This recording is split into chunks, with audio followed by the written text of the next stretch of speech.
Good morning, everybody. My name's Ann Rossley. I'm with my friend and colleague, Kyle Harvey. We're with Beard & Warner in the Gold Coast office, and we love to sell real estate. And we also even more love to talk real estate. And we're here today to talk about what it's like to buy and sell in downtown Chicago. Good morning, Kyle. Good morning, Ann. Oh, everyone, we've been shot from a cannon this morning. It feels that way, doesn't it? How's your weekend? You have a good weekend? Yeah, we did a lot of work. Had some other things I'll tell you about when we get going. How about you? It was a good weekend. It was an open house weekend. It was a busy weekend. I had one open house attendee. But it was interesting. It was one of our colleagues brought somebody. Oh, good. Yeah. All righty. Well, let's go. Going to stats? Okay. Here we go. Of course, now they're not available to me. Give me 1 second to pull up my version of them so I can talk about them. Here we go. Okay. I always love to do the first stats of the month because that's the fresh look at what just happened. And then as the month goes on, it's hard for me to come up with meaningful information. So this time what I did was I did August 1st through August 15th. I'm trying to get the most recent data. And this is the number of condos that are currently on the market in our general market area, the area we talk about all the time. But I thought this was kind of fun to see the layout of studios, 1s and 2s, 3s, 4s, and 5 or more, along with their average list price and market times. And of course, these are on the market still. Here are their average market times. But 1 to 2 bedrooms are the most common in terms of pure units. Pending, 858 are pending today. And the average market times you can see here. Excuse me. I did this. Okay, do you see how 44 days for 5 or more bedrooms? Yeah. That's only 3 units, so that's skewed. Right.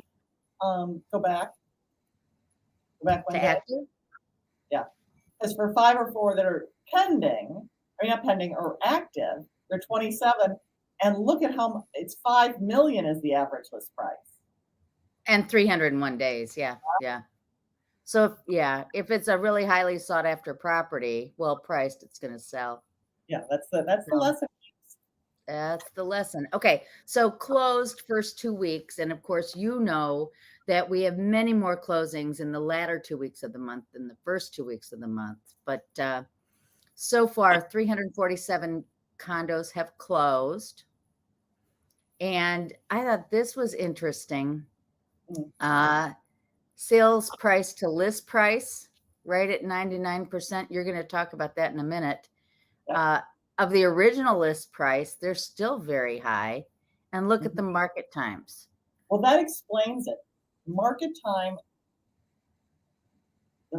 time being lower and these high percentages shows you a couple of things. One, that people who act on price quickly either start close to their list price or act on it quickly, on market developments quickly, sell quickly.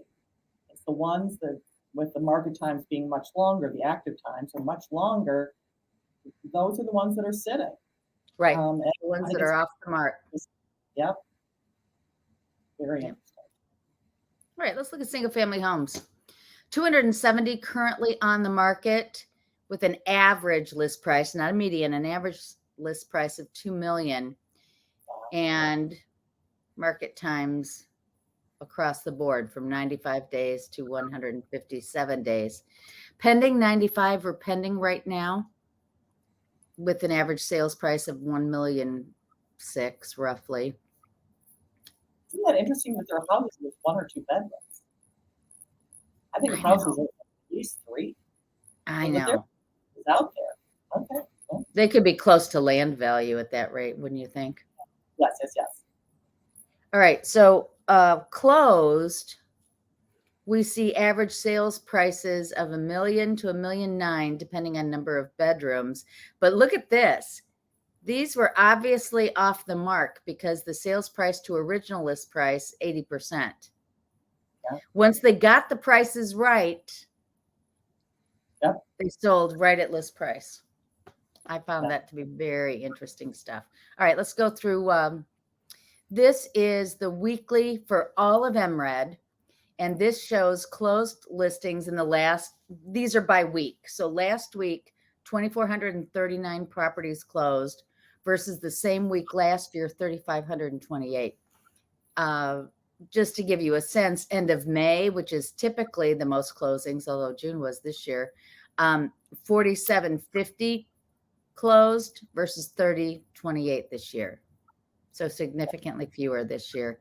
Residential listings under contract this week, 3,393 versus 3,902 for the same week last year. New listings, 6,432 versus last year, 7,762. So we're still not listing as many as we have the year before. Total active, almost 49,000 active properties this week on the market versus 41,000 in end of March. Excuse me. And this is, I think, one of the most interesting. This is the number of showings normalized to the first week of January. Mm-hmm. So you can see patterns. But what I find so interesting is in this last week, here we are, and we're still above January, but 2021 was 20% higher than the number of showings this year. And 2020 was 52% higher. But again, that's because of the pent-up demand, because there were no showings end of March. Yeah. But and there was nothing else to do in 2020. Even in 2020, exactly right. Other things to do. But in 2022, everyone's doing something else. They're traveling, they're visiting, they're out and about. There's so much other things to do. So exactly right.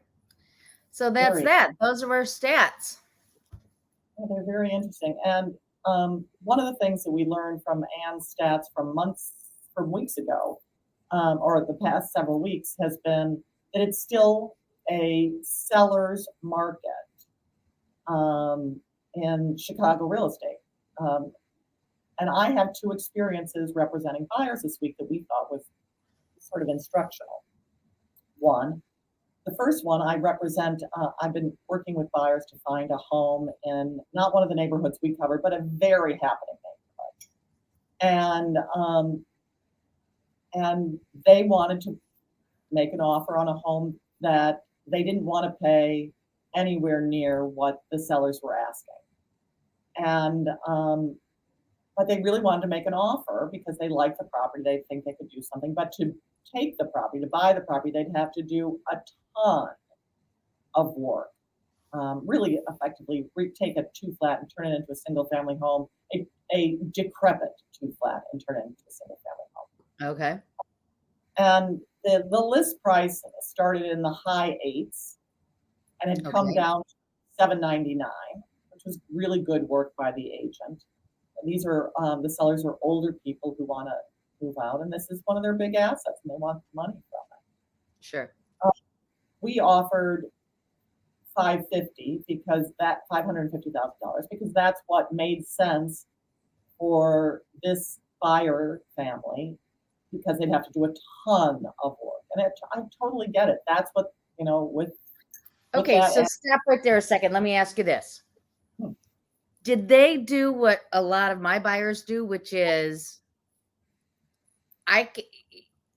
here's this property, and to get it where I want to get it with the improvements, I can afford to pay X. So therefore, I'm only going to pay Y to purchase it, right? Yes.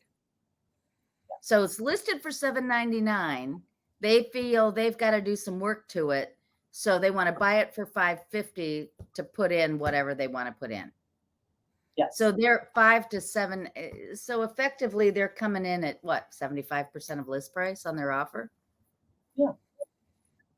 60, high 60s. And how did you advise them? I told them that this property is likely to sell at $675, which is really where I believe it's going to sell. But they're still listed at $799. Of course. So you recognized it as being overpriced. Absolutely. And it is overpriced. Okay. Everyone. Okay. And I would have, if I had recommended a higher price. But that was not a price they wanted to pay because of all the upcoming expense, the unknowns of the expense. And I get it. Buyers are 100% in charge. But I warned them it was likely that the seller would not respond, and the seller did not respond. So they just said, thank you, no thank you. They just said, we're not going to even respond. Bye-bye. Bye-bye. But one of the things that I tried to do, and I hope I succeeded in doing, was not to, in the cover note, not to be insulting, so that they can come, if they find other money and decide, well, no, we really do want it. They could come back and maybe make a deal. That we didn't come away a mean way, or come off as, I didn't do anything like they're out of their mind. I didn't do any kind of pushing, because that would not help them. Right. And they could come back.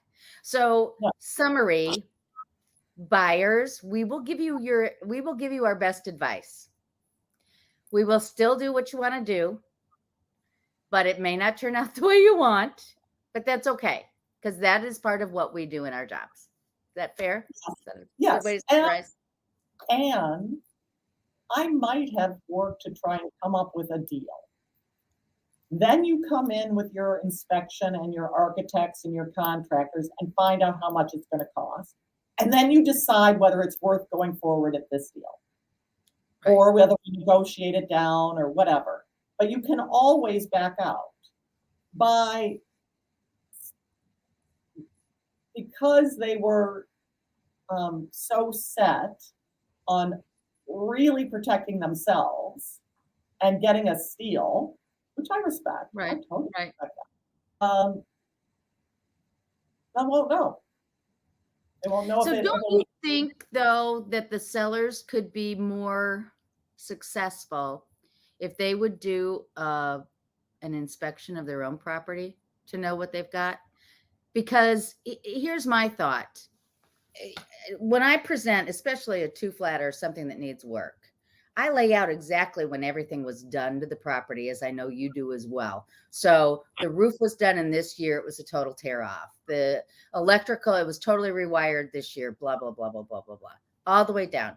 If there are unknowns, then you say, the electric, or maybe there's no new water line to the street.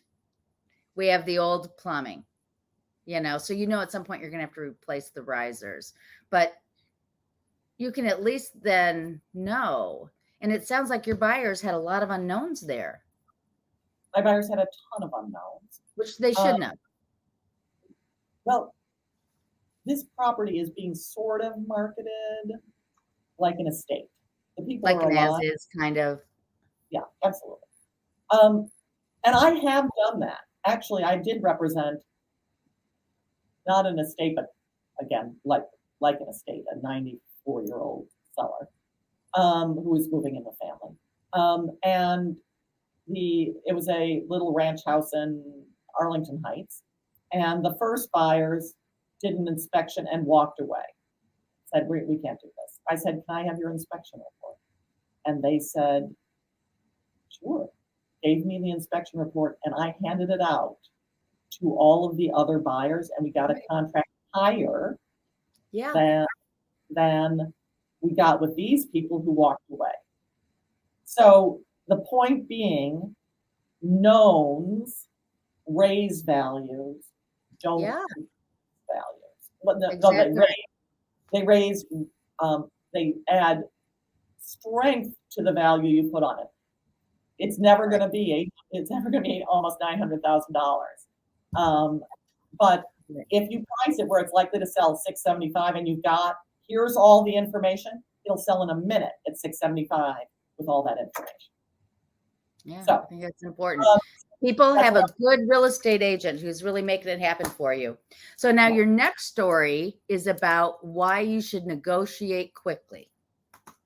So I have buyers who are looking for a property to combine households and to live, people to live together, and the two people have very different views on what to have and what they like. Not very different, but just enough different. And there's a different level of urgency with the two people. These are sisters who are moving in together, at retirement age, and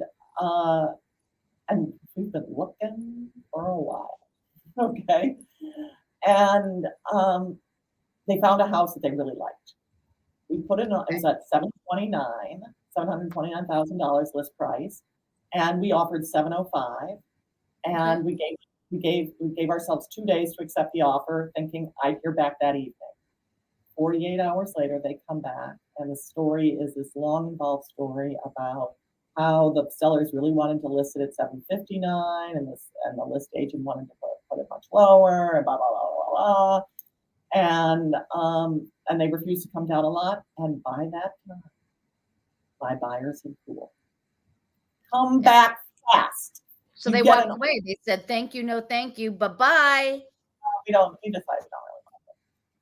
If they come back on 725, and you said, "Sellers, if you have an offer, you need to move quickly," because I mean, there's you don't need to move quickly. You need to move with enthusiasm. You need to, because listen, everyone thinks, well, I'm going to get another offer. Often the first offer is the highest offer you're going to get. So I feel bad for these sellers, and I feel bad. The agent probably pushed them, but they were like, oh, so let's see. You know, it's a seller's market. It's not a dumb seller's market, people. It's a smart seller's market. Okay, no, that's exactly right. I probably should have kept track of all the number of times that a seller has blown off the first offer because they think another one's coming down the line, and they end up selling for less than what they could have had. And then the trouble is, and you and I both know this, we go into that conversation, that consultation with the seller, and we bring this up and we mention it and we say, be ready for that first offer. We could get a first offer this weekend. And if that's the case, you need to move on it, because that's the best. You got to go with the momentum, as Yogi Berra said. But they think that, yeah, oh, I'm so good, I got an offer right away. Well, the next one could be even better. Well, let me ask you this. And I've sort of experienced this. The people who say, oh, let's wait for a better offer, are the people who did not listen to our recommended list price and went higher. Who said, we would come in and say, I think we should put it at 525, it'll sell quickly, blah, blah, blah. I'm not going to sell it for less than 575. Okay. No. And then the offer comes in at 525, and then they don't want to sell. It's 520, and we could have negotiated up. Oh no, that's insulting. I'm not going to even respond. Right. If I have to hear that's insulting, I'm not going to respond. I start every listing presentation. We respond to every offer. There is no offer to which we do not respond.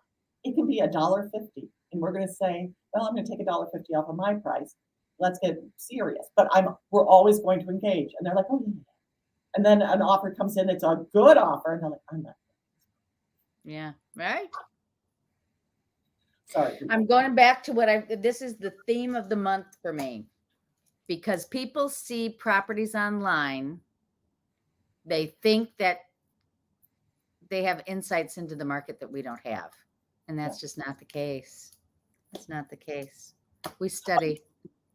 So we thought today, so interesting, I've been having conversations with sellers and buyers about the process. And I call it the buying journey when I'm working with buyers, and the selling journey when I'm working with sellers.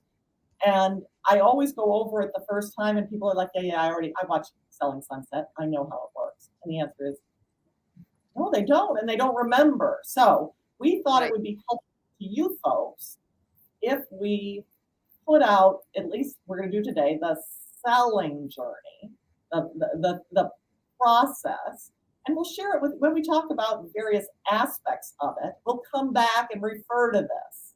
So Anne, take us through the selling process. And this is at a very high level, but we'll go through it. And Yes, right. These are just the four basic categories or steps of the process, if you will.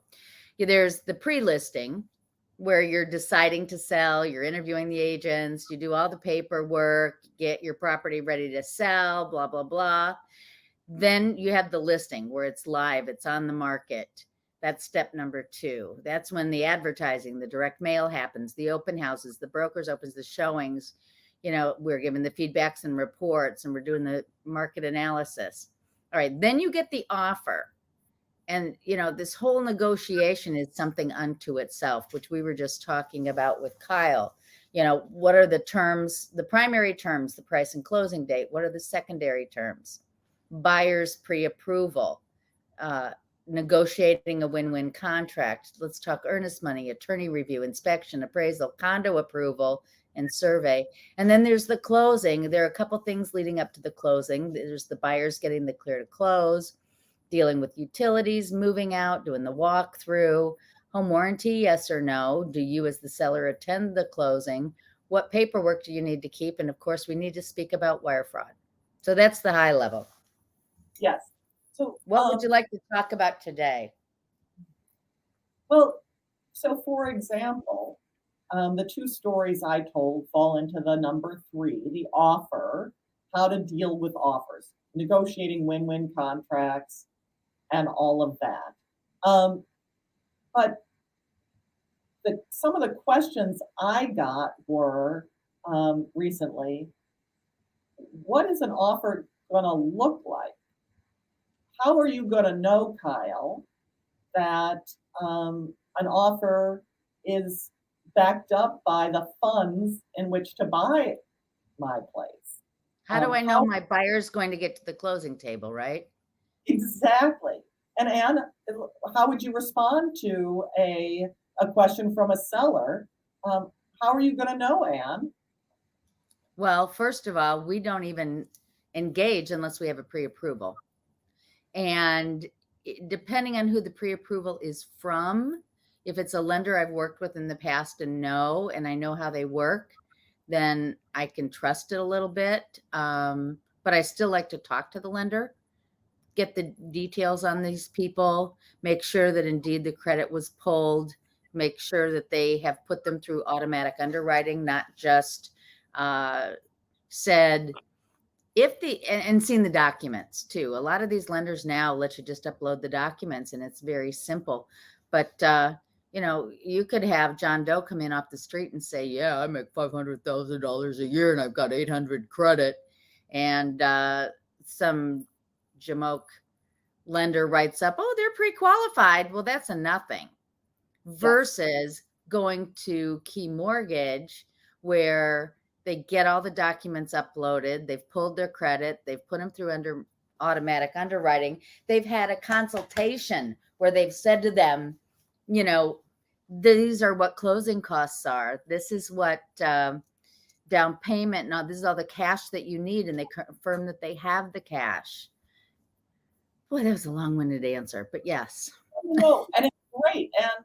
And if it's an all cash offer, we get proof of funds. We get either a letter from their accountant saying they have the money, or we get redacted statements of their current holdings in, either Schwab or wherever, wherever they get their holdings that show proof of funds. So that we do some, there's always a chance that people are lying or they've got something up their sleeve and it still won't work. But Anne is right. We will not engage. And I even told my seller, I'm not going to send you an offer until I have the pre-approval or the proof of funds in hand. So I'm not going to waste your time. We've got to get it. But an offer won't be complete until we have that information.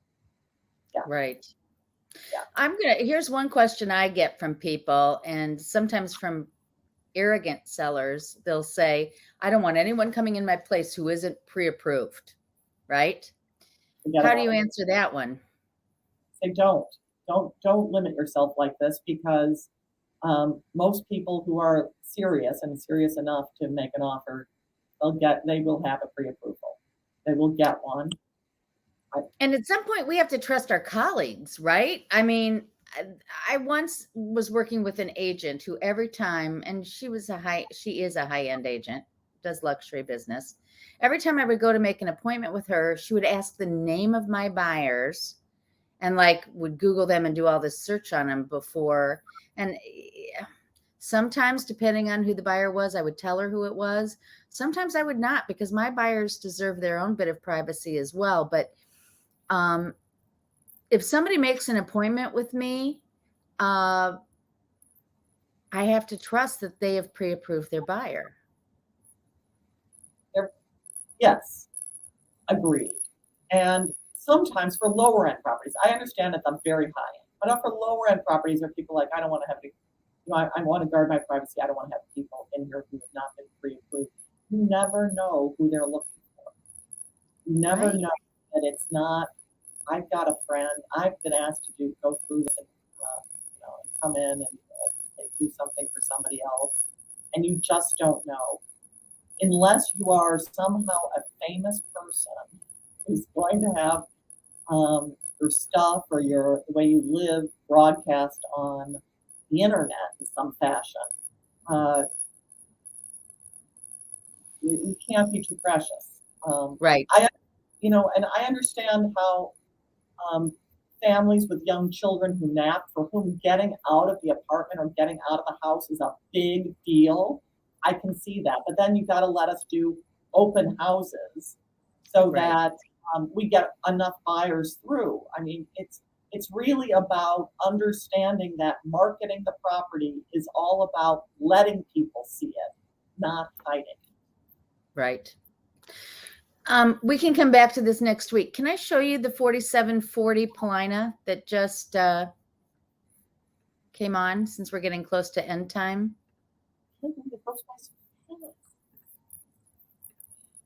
Okay. This is 4740 Paulina. I had an open house here this weekend. It was his first time on the market. This is on a 50 by 183 lot in East Ravenswood Historic District. The house is 1890. We've got pictures from 1900 when the house was built, or shortly thereafter. This is the original staircase. This has been painted white, but it's the original wood. Original wood. Living room, wood burning fireplace, dining room. Beautiful work in getting this house ready. They did. This is William Morris wallpaper, both in the dining room here, and you can't really see it. Texture on the living room. Yeah, beautiful. But this is second parlor, kitchen. Look at that ceiling. Wood ceiling. They did an addition and redid this kitchen. You really have to see it in person. We got much more favorable commentary in person than from the photos. Is that a cork floor? Yes, it is. Good up. Floor, the best floor in a kitchen. Wow.